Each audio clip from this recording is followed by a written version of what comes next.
വിശുദ്ധ ലൂക്ക എഴുതിയ സുവിശേഷം 24-ാം അധ്യായം. യേശുവിൻ്റെ പുനരുത്ഥാനം.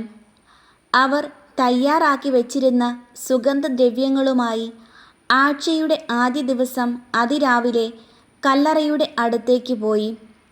കല്ലറയിൽ നിന്ന് കല്ല് ഉരുട്ടി മാറ്റിയിരിക്കുന്നതായി അവർ കണ്ടു. അവർ അകത്ത് കടന്നു നോക്കിയപ്പോൾ കർത്താവായ യേശുവിൻ്റെ ശരീരം കണ്ടില്ല. ഇതിനെക്കുറിച്ച് അമ്പരന്ന് നിൽക്കവേ 2 പേർ തിളങ്ങുന്ന വസ്ത്രങ്ങൾ ധരിച്ച് അവർക്ക് പ്രത്യക്ഷപ്പെട്ടു. അവർ ഭയപ്പെട്ട് മുഖം കുനിച്ചു. അപ്പോൾ അവർ അവരോട് പറഞ്ഞു, ജീവിച്ചിരിക്കുന്നവനെ നിങ്ങൾ മരിച്ചവരുടെ ഇടയിൽ അന്വേഷിക്കുന്നത് എന്തിന്? അവൻ ഇവിടെയില്ല, ഉയിർപ്പിക്കപ്പെട്ടു.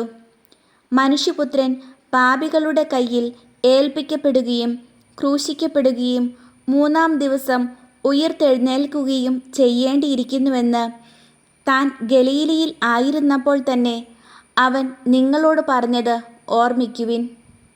അപ്പോൾ അവർ അവൻ്റെ വാക്കുകൾ ഓർമ്മിച്ചു. കല്ലറയിങ്കൽ നിന്ന് തിരിച്ചു വന്ന് അവർ ഇതെല്ലാം 11 പേരെയും മറ്റെല്ലാവരെയും അറിയിച്ചു. മഗ്ദലേന മറിയവും യോവാന്നയും യാക്കോബിൻ്റെ അമ്മയായ മറിയവും അവരുടെ കൂടെയുണ്ടായിരുന്ന മറ്റു സ്ത്രീകളുമാണ് ഇക്കാര്യങ്ങൾ അപ്പോസ്തലന്മാരോട് പറഞ്ഞത്. അവർക്കാകട്ടെ ഈ വാക്കുകൾ കെട്ടുകഥ പോലെയേ തോന്നിയുള്ളൂ. അവർ അവരെ വിശ്വസിച്ചില്ല. എന്നാൽ പത്രോസ് എഴുന്നേറ്റ് കല്ലറയിങ്കിലേക്ക് ഓടി.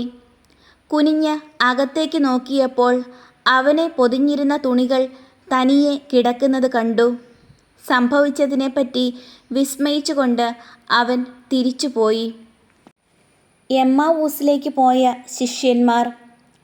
ആ ദിവസം തന്നെ അവരിൽ 2 പേർ ജെറുസലേമിൽ നിന്ന് ഏകദേശം 60 സ്താദിയോൻ അകലെയുള്ള എമ്മാവൂസ് ഗ്രാമത്തിലേക്ക് പോവുകയായിരുന്നു. ഈ സംഭവങ്ങളെക്കുറിച്ചെല്ലാം അവർ സംസാരിച്ചു കൊണ്ടിരുന്നു. അവർ സംസാരിക്കുകയും വാദിക്കുകയും ചെയ്തു കൊണ്ടുപോകുമ്പോൾ യേശുവും അടുത്തെത്തി അവരോടൊപ്പം യാത്ര ചെയ്തു. എന്നാൽ അവനെ തിരിച്ചറിയാൻ കഴിയാത്ത വിധം അവരുടെ കണ്ണുകൾ മൂടപ്പെട്ടിരുന്നു. അവൻ അവരോട് ചോദിച്ചു, എന്തിനെക്കുറിച്ചാണ് നിങ്ങൾ സംസാരിക്കുന്നത്? അവർ മ്ലാനവദനരായി നിന്നു. അവരിൽ ക്ലെയോപ്പാസ് എന്നു പേരായവൻ അവനോട് ചോദിച്ചു, ഈ ദിവസങ്ങളിൽ ജെറുസലേമിൽ നടന്ന സംഭവമൊന്നും അറിയാത്ത അപരിചിതനാണോ നീ? അവൻ ചോദിച്ചു, ഏതു കാര്യങ്ങൾ? അവർ പറഞ്ഞു, നസ്രായനായ യേശുവിനെക്കുറിച്ച് തന്നെ. അവൻ ദൈവത്തിൻ്റെയും മനുഷ്യരുടെയും മുമ്പിൽ വാക്കിലും പ്രവൃത്തിയിലും ശക്തനായ പ്രവാചകനായിരുന്നു. ഞങ്ങളുടെ പുരോഹിത പ്രമുഖന്മാരും നേതാക്കളും അവനെ മരണവിധിക്ക് ഏൽപ്പിച്ചു കൊടുക്കുകയും ക്രൂശിക്കുകയും ചെയ്തു. ഇസ്രായേലിനെ മോചിപ്പിക്കാനുള്ളവൻ ഇവനാണ് എന്ന് ഞങ്ങൾ പ്രതീക്ഷിച്ചിരുന്നു. ഇതൊക്കെ സംഭവിച്ചിട്ട് ഇത് 3-ാം ദിവസമാണ്. ഞങ്ങളുടെ കൂട്ടത്തിലുള്ള ചില സ്ത്രീകൾ ഞങ്ങളെ വിസ്മയിപ്പിച്ചു. ഇന്നു രാവിലെ അവർ കല്ലറയിങ്കൽ പോയിരുന്നു. അവൻ്റെ ശരീരം അവർ അവിടെ കണ്ടില്ല. അവർ തിരിച്ചു വന്ന് തങ്ങൾക്ക് ദൂതന്മാരുടെ ദർശനമുണ്ടായെന്നും അവൻ ജീവിച്ചിരിക്കുന്നുവെന്ന് അറിയിച്ചുവെന്നും പറഞ്ഞു. ഞങ്ങളുടെ കൂടെയുണ്ടായിരുന്നവരിൽ ചിലരും കല്ലറയിങ്കിലേക്ക് പോയി സ്ത്രീകൾ പറഞ്ഞതുപോലെ തന്നെ കണ്ടു. എന്നാൽ അവനെ അവർ കണ്ടില്ല. അപ്പോൾ അവൻ അവരോട് പറഞ്ഞു, ഭോഷന്മാരെ, പ്രവാചകന്മാർ പറഞ്ഞിട്ടുള്ളത് വിശ്വസിക്കാൻ കഴിയാത്ത വിധം ഹൃദയം മന്ദീഭവിച്ചവരെ, ക്രിസ്തു ഇതെല്ലാം സഹിച്ച് മഹത്വത്തിലേക്ക് പ്രവേശിക്കേണ്ടിയിരുന്നില്ലേ? മോശ തുടങ്ങി എല്ലാ പ്രവാചകന്മാരും വിശുദ്ധ ലിഖിതങ്ങളിൽ തന്നെപ്പറ്റി എഴുതിയിരുന്നവയെല്ലാം അവൻ അവർക്ക് വ്യാഖ്യാനിച്ചു കൊടുത്തു.